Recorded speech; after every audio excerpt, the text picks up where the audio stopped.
New Iberia was founded in 1779 by Francisco Bulani. The Spanish settled in New Iberia at that time and were one of the only remaining cities in Louisiana founded by the Spanish. We celebrate and just created a celebration 2 years ago of our Spanish heritage in New Iberia. Mayor Curry visited our sister city in Spain in 2011 and invited the dignitaries to come to New Iberia, and so from there we celebrate our founding. We're standing in front of one of the 21 bronze trilingual historical plaques in New Iberia, and this is very significant because each one of these plaques gives the history of this historically significant building, or it may be something that happened in New Iberia that is historically significant, and it gives that history in 3 languages: English, French, and Spanish. Now we're standing in a historical theater here. How long has this theater been here? And tell us about the other things that are here on the main street. This theater actually was built in the late 1800s as a warehouse. It was built as a warehouse and was turned into a theater in 1929. It got its Art Deco look in 1939 and remained a theater up until 1960. In the 60s, the theater closed and remained vacant for about 30 years. In 1995, it was donated to the city, and the city applied for grant funds to restore it. In 1997, it opened as it is today. The theater is listed on the National Register. We have been very active since 2006. Actually, this association goes back a lot further back till probably 1969. But we revitalized in 2006, and we have been very busy putting up these 21 historical plaques, as well as bringing the Acadiana Symphony Orchestra to New Iberia for 4 free concerts a year. 3 of them indoors and 1 of them outdoors. And in addition to that, we have put together a book. We have actually published a book that is that is comprised of stories of residents of Iberia Parish. Most of these residents are either deceased and we have their written stories, or they are in their 80s and 90s. And it's a great, once again, a great history of New Iberia in addition to these plaques. And so we feel very good about all the things that we do. In addition to that, we also are together with the Shadows on the Teche and the Bayou Teche Museum. We have formed the Iberia Preservation Alliance.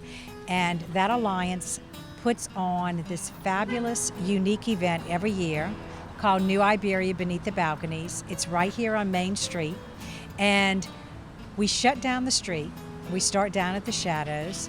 And we have little theatrical vignettes on several of the balconies, about 10 of the balconies down Main Street. And the crowd fills the street and walks down from one balcony to another and listens and watches these wonderful performances. We've got so much talent here. We have the Iberia Performing Arts League, and several of their performers help us out to put on this particular event every year, and it's become something quite unique and exciting for all of us. We were accepted into the Main Street program in 1993. And the Main Street program originated under the umbrella of the National Trust for Historic Properties. The National Main Street Center is a department within that, umbrella. And at this time, there are 38 Main Street communities throughout the state. We were accepted in 1993 and actually were applied to the National Main Street Center for the Great American Main Street Award and won that award in 2005. We were the first city in Louisiana to win the Great American Main Street Award. And that award's based on our successful revitalization efforts of our Main Street district.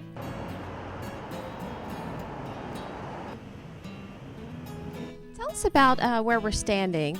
This is our James Lee Burke's area here. We have all of his books that we handle, all the paperbacks and hardbacks. We do have some of the out-of-print hardbacks of his also that are signed for sale. And this is his section, we call it, and it's devoted entirely to his books. Tell us about James Lee Burke and his significance to this area. Well, the Burke family is an old family in the Iberia Parish, been here for a number of years. Jim was born actually in Houston, and he grew up in Houston, but he visited his grandparents and aunts and uncles all throughout his younger years and spent a lot of time here in New Iberia. But the Burke family, like I say, has been here a number of years, and he based some of his novels on his actual family that were in this area. What type of books does James Lee Burke write? He has a series of novels they're called the Robichaux novels, and his character Dave Robichaux is a detective in the Iberia Parish Sheriff's Department, and they're all kind of murder mysteries that Dave Robichaux solves in this area. What other things does he reference in his novels? When his early Robichaux novels, he named a lot of places in New Iberia, but he used a different name, a fictitious name. In his later novels, he changed and actually names businesses that are here now on the street. In fact, one of the books, he mentioned the bookstore, where there was an author sign. And of course, the author was one of the bad guys, so we weren't tickled about that, but we joked with him about that. And he names Victor's Cafeteria, and across the street, the Clementines, and several other restaurants where Dave frequents. And of course, the courthouse right around the corner here, he talks about. So obviously this main street in this area has a lot of historical value, enough for a well-known author to write about it. Elaborate on that a little bit. Yes, like I said, he felt, and he's said it in several of his books, how he felt Main Street was the most beautiful main street in the country. And it's just, we were blessed with a very active and vibrant downtown area now, where all the businesses are doing well. We have a good parking areas. We have a real good association. There's a historical district that helps with the old homes, and a good downtown business association that helps tries to do everything it can for all the small businesses. We have sponsored different things, and we have a very, very vibrant Main Street. A lot going on. And besides James Lee Burke, what other things can people find here in your bookstore?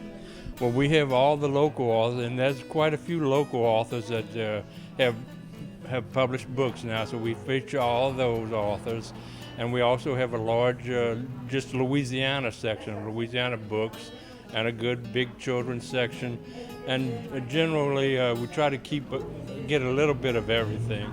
We're a small store, of course, small market, but we have very good delivery on any books. We can get just about any book that's in print within a couple of days, so this is a good service we offer. And we also find out-of-print books. We have different associations we belong to locate out-of-print books, and have been very successful with that. We are standing on the bayou side of the property. Shadows on the Teche gets its name from Bayou Teche, and even though we can't see it right here, it's just down over the hill. And tell us about the property and what you offer here. The Shadows on the Teche is a National Trust historic site and a National Historic Landmark. It was built as the home of a sugar planter back in the 1830s, stayed in that same family's hands until 1958, when the great-grandson of the builder gave it to the National Trust for Historic Preservation to be open to the public as a museum, so that people could learn what life was like throughout the 19th century in this part of the country. And so, using what he left us, we offer tours Monday through Saturday, year-round. We also do special education programs for the parish students. We have probably over 5,000 students that come to us throughout the year for programs that look at the Civil War, programs that look at what it was like to live here, and also architecture and community history. as a National Trust Historic Site, we are located right on Main Street, and we in fact are the dividing line between the residential historic district and the commercial historic district. We are exactly at the dividing point on Main Street for that purpose.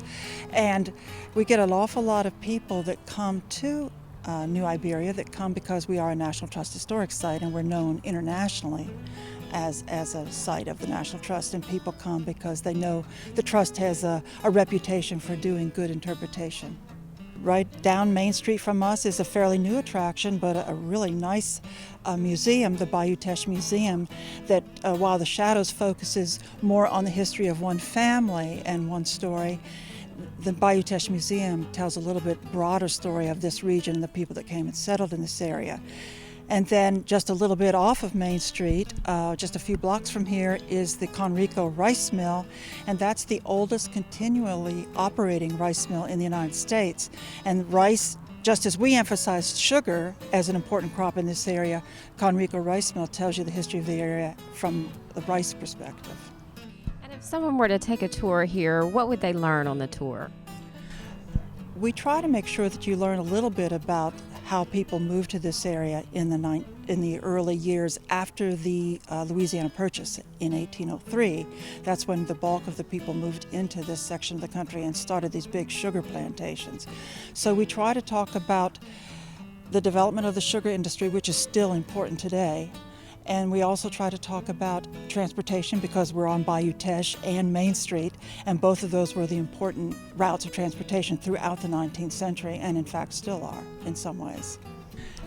The portion of the history that sometimes people come to this area for that we don't address as much at the Shadows, but you certainly can learn at other sites, and that's the Acadians that came here, the Cajun culture, which we're known for because of Cajun food and Cajun music. And so there are other sites nearby that focus more on that, like Acadian Village in Lafayette and Vermilionville. And of course, I think the cultivation of the rice culture talks about the Cajuns in this area too.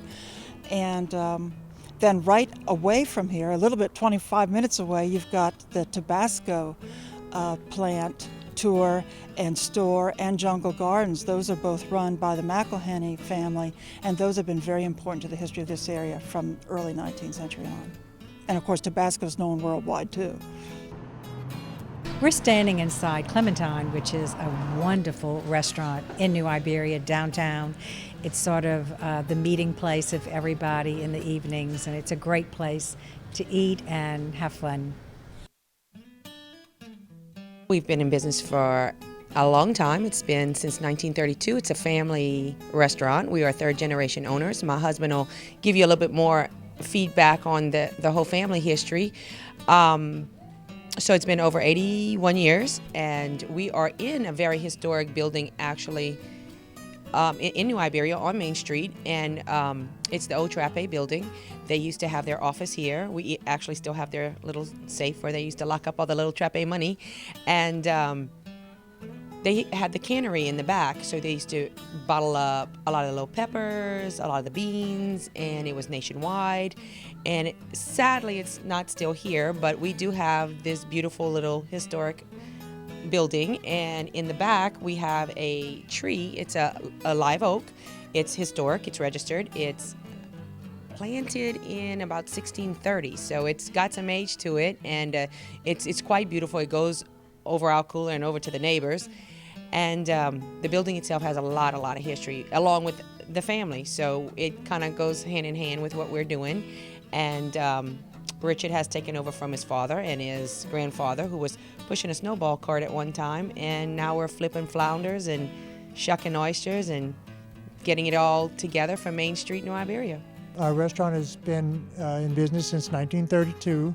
My grandfather started. He used to push a snowball stand, and then people said, hey, you need to serve some food. And so they started him with sandwiches, and then we went to seafood, and then it got bigger and bigger and bigger, and then we moved, we added a location here in New Iberia in 1988. And where's your other location? Other locations in Broussard now. And tell us about the industry around here and where you get your seafood from. Well, the industry around here, since my grandfather was in business, we've always had local people delivering stuff. We had, a lot of friends of mine used to bring fish to my dad. When my grandfather was around, he had all his local fishermen. Then they'd go to Grand Isle, get some oysters, and they used to actually drive trucks over there and pick it up themselves before they had suppliers for all that. And then, nowadays we have a lot of our seafood comes straight from Delcom. We get our shrimp, some of our fish, and that's a little further over in Houma. We get our oysters from down that way, and so we get a lot of local seafood here. And how important is your restaurant to the dining community here, and how does it tie into Main Street? We are I find a good Cajun staple. We've got all the traditionals. We've got the flounder, we've got the shucked oysters, we've got the alligator, we've got the crab meat, we've got the shrimp right out of Delcom. We're about to embark in getting some fish fresh out of Delcom. So we are what Cajun tradition is. And if there's one thing you will find down in this area is we all live to eat. And that's a big focal point here in this area. You'll see it from one restaurant to another, and we try to keep a lot of the Cajun tradition alive. You'd be surprised at how many places here touch so many places around the world. So it's a good bit of history here that you will see in your travels anywhere. Riverside Inn was the first place to serve lobsters in Lafayette sometime in the early 60s.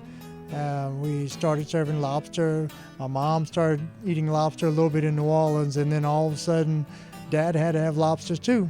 So we started serving lobsters, and we've been serving them ever since. Tell us about some of the things you specialize in here.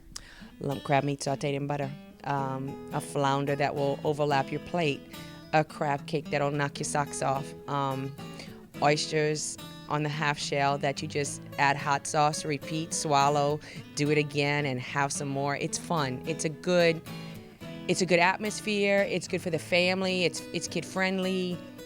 We encourage coming here to relax, unwind. Let us do the peeling. Let us do the cooking. Let us do the cleaning, and enjoy quality time with your family. Main Street I've lived here for 30 years, and the one thing I've noticed on Main Street in New Iberia is that it has changed. Both the residential district and the commercial district has blossomed in I'd say the last 15 years, with a lot of wonderful restaurants downtown, some nice little bars and shops. People have started fixing up the buildings and not only starting businesses on the first floor, they also are living upstairs. So we have a lot of activity at night that 25 years ago you wouldn't have seen on Main Street. And the residential district, I think, is great because you have a lot of younger people moving in, fixing up again the homes, and so you'll see families walking on Main Street. So you see a lot of activity both day and night. And a couple of really nice B&Bs that have opened up on Main Street so that when guests come here to stay, they can experience Main Street at its best.